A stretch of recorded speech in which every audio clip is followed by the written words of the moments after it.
আসসালামু আলাইকুম viewers, MBN motion YouTube চ্যানেলে আপনাকে স্বাগতম। হযরত বিশরে হাফি রহমতুল্লাহ আলাইহি খোদা ভক্ত, সত্যনিষ্ঠ, কঠোর সাধক ও ব্যক্তিত্ব সম্পন্ন বুজুর্গ ছিলেন। তার জন্ম মাফনগরে, পরে তিনি বাগদাদের অধিবাসী হন। তিনি পায়ে জুতা পরিধান করিতেন না, এজন্যই তিনি হাফি, যার অর্থ শূন্য পথ, খেতাব লাভ করেন। লোকে তাহাকে জিজ্ঞাসা করিয়াছিল, আপনি জুতা ব্যবহার করেন না কেন? তিনি উত্তরে বলিলেন, যেদিন আল্লাহর সহিত প্রথম ইশক স্থাপন করি সেদিন আমি শূন্যপদ ছিলাম, তাই আমি এখন জুতা পরিতে লজ্জা বোধ করি। বিশরে হাফি প্রথম জীবনে একজন মদ্যপায়ী এবং অসৎ চরিত্রের লোক ছিলেন। একদা মাতাল অবস্থায় রাস্তা দিয়ে যাবার সময় তিনি এক খণ্ড কাগজ দেখতে পান। তাতে লেখা বিসমিল্লাহির রাহমানির রাহিম, এই মহান কালাম লেখা ছিল। তিনি কাগজটি উঠিয়ে ধুয়ে তাতে কিছু আতর মাখিয়ে তাজিমের সহিত একটি উচ্চ স্থানে রাখিয়া দেন। সেই রাত্রিতেই স্থানীয় এক দরবেশ স্বপ্নে দেখিলেন যে আল্লাহর তরফ হইতে তাহাকে বলা হইতেছে, যাও বিশরকে যাইয়া বলো, তুমি আমার নামকে যেমন তাজিম করিয়াছ এবং তাজিমের সহিত উচ্চ স্থানে রাখিয়াছ, আমিও তোমার মনকে তেমনি নেকের খুশবুতে পবিত্র করিয়া আমার মধ্যে তোমাকে গ্রহণ করিয়া তোমার ইজ্জত অনেক উচ্চ করিয়া দিব। দরবেশ এই স্বপ্ন দেখিয়া ভাবিলেন, যাহার সম্পর্কে এই স্বপ্ন দেখিলাম সে তো ভয়ানক খারাপ লোক, তাহার পক্ষে এইরূপ হওয়া অসম্ভব। আমি হয়তো ভুল দেখিয়াছি। মনে মনে এইরূপ ভাবিয়া তিনি অজু করিয়া 2 রাকাত নামাজ পড়িলেন এবং তারপর ঘুমাইয়া পড়িলেন। এবারও সেইরূপ স্বপ্ন দেখিলেন। এই রূপে 3 বার স্বপ্ন দেখিলেন। ভোরবেলা দরবেশ বিশরের বাড়িতে যাইয়া তাহাকে ডাকিলেন। লোকে বলিল, সে তো অমুক সভায় শরাবখোরদের সহিত শরাব পানে মত্ত। দরবেশ নিজেই সেই ঘরের দরজায় গিয়ে তাহাকে ডাকিতে লাগিলেন। একজন দরবেশকে জানালো যে বিশর মদ্যপান করে বেহুশ অবস্থায় পড়িয়া আছে। অজ্ঞতা দরবেশ তাহাকে বলিলেন, তুমি বিশরকে উচ্চস্বরে বলো যে আমি তাহাকে একটি মহা খুশ খবর দিতে আসিয়াছি। বহুক্ষণ ডাকাডাকির পর বিশর উত্তর করিলেন, কাহার পয়গাম? দরবেশ বলিলেন, আল্লাহ তাআলার একটি পয়গাম আনিয়াছি। ইহা শুনিয়া বিশর কাঁদিয়া ফেলিলেন এবং বলিলেন, হায়, খোদাই জানেন উহা কি আমার শান্তির পয়গাম নাকি তিরস্কারের পয়গাম। বিশর বাইরে আসিলে দরবেশ তাকে স্বপ্নের কথা বলিলেন। বিশর তখন এই বন্ধুদিগকে বিদায় দিয়া বলিলেন, আমি চলিলাম, তোমরা কখনো আর আমাকে এই কাজে দেখিবে না। ইহার পর তিনি তওবা করিলেন এবং লোকালয় ছাড়িয়া আল্লাহর ইবাদতে মশগুল হইলেন।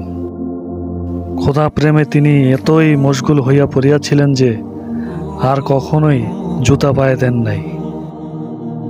একবার বিশরে হাফি এক কবরস্থানের পাশ দিয়া গমনকালে দেখিলেন যে কবরবাসীগণ বসিয়া কি যেন বন্টন করিতেছেন।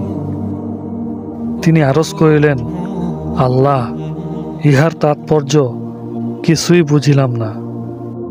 তখন গায়েব হইতে আওয়াজ হইল, সেখানে যাও এবং তাহাদিগকে জিজ্ঞাসা করো। তিনি তথায় যাইয়া তাহাদিগকে জিজ্ঞাসা করিলে তাহারা বলিলেন, 1 সপ্তাহ পূর্বে এই কবরস্থানের পাশ দিয়া দরবেশ গমন করেন। তিনি 3 বার সূরা ইখলাস পড়িয়া উহার সওয়াব আমাদিগকে দান করেন।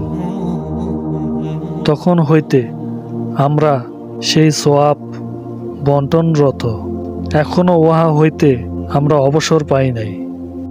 বিশরে হাফি বলেন, আমি একদিন হজরত মুহাম্মদ সাল্লাল্লাহু আলাইহি ওয়াসাল্লামকে স্বপ্নে দেখিয়া আরজ করিলাম, ইয়া রাসূলুল্লাহ, আমাকে কিছু উপদেশ প্রদান করুন।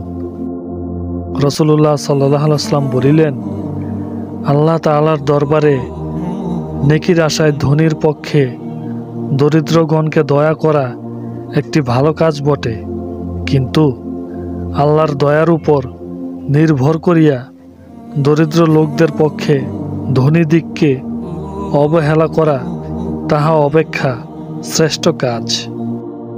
এক দরবেশ বলিয়াছেন, আমি তীব্র শীতের সময় একদিন বিশরে হাফির নিকট উপস্থিত ছিলাম। দেখিলাম তিনি শীতের মধ্যে খোলা শরীরে কাঁপিতেছেন। আমি তাহাকে প্রশ্ন করিলাম, এ কি, খোলা শরীর কেন? তিনি বলিলেন, দরিদ্র দিককে স্মরণ করিতেছি। সম্পদ নাই যাহা দ্বারা তাহাদের প্রতি সহানুভূতি প্রকাশ করিতে পারি, সুতরাং শরীর দিয়েই তাহাদের প্রতি সহানুভূতি প্রকাশ করিতে মনস্থ করিয়াছি। লোকে তাহাকে প্রশ্ন করিল, আপনি কি উপায়ে এরূপ উচ্চ পদে সমাসীন হইলেন? তিনি বলিলেন, নিজের অবস্থা খোদা তাআলা ব্যতীত অন্য লোকের নিকট সর্বদা গুপ্ত রাখিয়াছি, তাহাতেই এই উন্নতি। বিশরে হাফির জীবিতকালে তাহার প্রতি সম্মানের জন্য বাগদাদের রাস্তায় কোনো চতুষ্পদ জন্তু মলত্যাগ করিত না, কারণ তিনি সর্বদা খালি পায়ে ভ্রমণ করিতেন। একদিন রাত্রে একটি জন্তু বাগদাদের রাস্তায় মলত্যাগ করিলে উহার মালিক চিৎকার করিয়া ওঠে, সম্ভবত বিশরে হাফি রহমতুল্লাহ আলাইহি জীবিত নাই, যেহেতু তারাই সম্মানের খাতিরে বাগদাদের রাস্তায় কোনো প্রাণী মলত্যাগ করে নাই। পরে সে খোঁজ করিয়া জানিতে পারে যে বাস্তবই বিশরে হাফি রহমতুল্লাহ আলাইহি আর এই দুনিয়ায় নাই। আল্লাহ তাআলা আমাদের সকলকে হজরত বিশরে হাফি রহমতুল্লাহ আলাইহির জীবনের উপর আমল করার তৌফিক দান করুন, আমিন। আজকের সংক্ষিপ্ত আলোচনা এ পর্যন্তই। ভিডিওটি কেমন হলো কমেন্ট করে জানাবেন।